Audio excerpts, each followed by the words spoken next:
Hi! Guys. Nauli yung guys. Mga ka-inday, o tingnan nyo yung pagkain namin. So tapos na silang kumain. Yung mga inday naman ang kakain.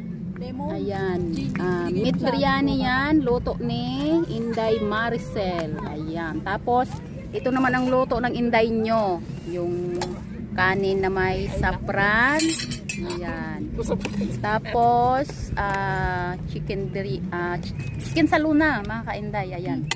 Oh, diba? So, ito dito kasama na yung ano yan, yung ulam. So, ayan. Magkasama ang kanin at ang ulam. Meat biryani, mga ka-inday. Hindi ako kumakain yan.